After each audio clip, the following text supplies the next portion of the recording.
नमस्कार, पूर्ण चंद्र कांडपाल। आज एपिसोड नंबर 569 569 लेके आपके सामने उपस्थित हूँ और आज आपसे मैं हिंदी में बात करूँगा और हिंदी में बात करूँगा रहीम जी की बात करूँगा। रहीम जी के बारे में मैं पहले भी कई बार कह चुका हूँ, क्योंकि उनके एक एक दोहे, उनके हज़ारों दोहे हैं। उनके एक एक दोहे में समाज के लिए इतनी गूढ़ शिक्षा है, कम बातों में बहुत बड़ी गहरी शिक्षा है। आज मैं आपके सामने दो दोहे प्रस्तुत कर रहा हूँ और जब भी ये गीतकार होते हैं, लेखक होते हैं, कवि होते हैं, ये अपनी बात को तथ्यात्मक देने के लिए, स्पष्ट करने के लिए कभी कभी कोई चीज़ों का उदाहरण देते हैं ताकि जनता के समझ में वो जल्दी से आ जाए। तो रहीम जी ने क्या किया है, खीरा, जिसको कुमाऊनी में काकड़ कहते हैं, तो खीरे की बात करिए तो रहीम के दो दोहे जो मनुष्य के व्यक्तित्व और मनुष्य की प्रवृत्ति के बारे में है, उन दो दोहों के साथ मैं आपके सामने बात बताने चाहता हूँ कि पहला दोहा में उन्होंने मनुष्य को क्या कहा है, सुनिए कि रहीमन प्रीति ने कीजिए जस खीरा से कीन, ऊपर से तो दिल मिला भीतर फांके तीन। इस दोहे में उन्होंने क्या कहा कि ऐसे दोस्तों से, ऐसे कुशंटी लोगों से, ऐसे छल कपट करने वाले कपटी मित्रों से बचिए कि जिनके देखने में तो बड़े चिकने चुपड़े हैं, प्यारी प्यारी बातें,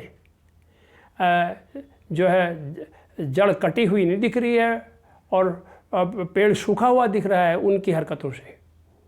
तो ऐसे कपटी मित्रों से बचिए। और कैसे कह रहे हैं, तो उसकी उदाहरण दी कि खीरा देखने में कह रहे हैं। देखिए कि रहीमन, उन्होंने क्या कहा कि रहीमन प्रीति ने कीजिए जस खीरा से कीन। अब खीरे को बाहर से आप देखो कितना सुंदर दिखाई देता है, बिल्कुल चिकना चुपड़ा साफ सुंदर, तबीयत खुश हो जाती है। लेकिन जब उसको हम काटते हैं तो अंदर से उसकी फाड़ी होती है, उसको हम फांके भी कहते हैं, तीन होती हैं, यानी अंदर से दिल उसका मिला हुआ नहीं है, अंदर से फटा हुआ है वो। तो ऐसे कपटी मित्रों की तुलना उन्होंने खीरे से करी। तो इसलिए, और इसका पता तभी चलता है जब हम मित्र के साथ बर्ताव करते हैं, कुछ मित्रता करते हैं, जिसको कहते हैं वर्तना। आप बाद में पता चलेगा कि ये कपटी मित्र है या वास्तव में ये सही मित्र है। तो इसलिए उन्होंने कहा ऐसी प्रीति मत करिए कि बाहर से तो दिखाई आप अच्छे दे रहे हैं लेकिन आपके दिल में कपट है, आपके दिल में छल है। ऐसे इंसानों से बचना भी चाहिए। अब आइए दूसरा दोहे में भी वो फिर व्यक्तित्व की बात करते हैं। यहाँ पर वो वाणी की बात करते हैं। तो वो क्या कहते हैं, खीरा सिर से फिर खीरे की ही बात कर रहे हैं। खीरा सिर से काटिए मलिए लवण लगाए, लूण को कहते हैं, नमक को, मलिए लवण लगाए और रहीमन कड़वे मुखन को यही होत सजाए। बोला खीरे को काटते हैं हम जब तो उसके सिर जो उसके बेल यानी लगुल की तरफ होता है उसको सिर कहते हैं। हमने काटते हैं, काटने के बाद उस पर हल्का कड़वा होता है, इसलिए उस कड़वाहट को निकालने के लिए क्या करते हैं, थोड़ा सा उसको काटा, फिर लगाया नमक और फिर ले उसको रगड़ा, झाग जैसा निकलता है, उसमें उसका कड़वाहट निकल जाता है और फिर खीरे को आपस में लोग बांट चूट करके खाते हैं। ये है खीरे की कहानी। तो वो कह रहे हैं क्यों नमक लगाया, हमें नमक लगाने की ज़रूरत क्यों है। तो उन्होंने दूसरे उसमें क्या कहा कि खीरा सिर से काटिए मलिए लवण लगाए और रहीमन कड़वे मुखन को यही हो तो सजाए। बोला जिन लोगों की वाणी में इस तरह से कड़वाहट होती है, जिनको बोलने की तमीज़ नहीं होती है, शब्द संवारे बोलिए शब्द के हाथ न पाँव, एक शब्द औषधि करे एक शब्द करे घाव। क्या बोला, गुस्से में था बोल दिया, जो मेरा आए मनाए बोल दिया, अब बोल दिया तो बोल दिया, क्यों बोल दिया। तब वो कह रहा फिर ऐसे कड़वे मुखन का तुम क्या करोगे। कह रहा कि नमक लगा करके सिर का हमने खीरा का तो काट दिया, लेकिन क्या किसी व्यक्ति का ऐसा तो नहीं कर सकते। तो उनको सज़ा बोलता है समाज में कहीं न कहीं ज़रूर मिलती है।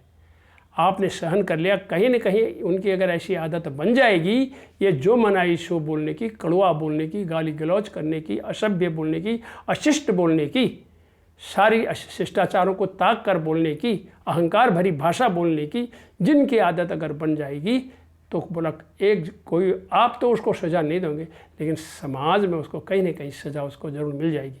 कोई न कोई खीरे को काटेगा और नमक लगा के रगड़ करके कड़वाहट को निकाल देगा।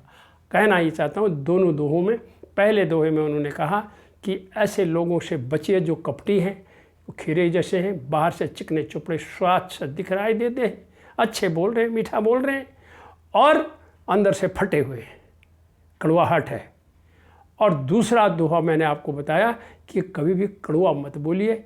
यदि आप उसको सज़ा नहीं दे सके तो कोई ना कोई तो उसको सज़ा दीजिए, क्योंकि उसकी कड़वाहट नमक लगा के रगड़ के ही दूर होती है। इन्हीं शब्दों के साथ आइए रहीम जी को प्रणाम करें, जो कि ऐसी शिक्षाप्रद दोहों से, खीरे के माध्यम से दो बातें कह के गए, दो दोहों पर आज मैंने आपको ये बात कही। इन्हीं शब्दों के साथ धन्यवाद, नमस्कार।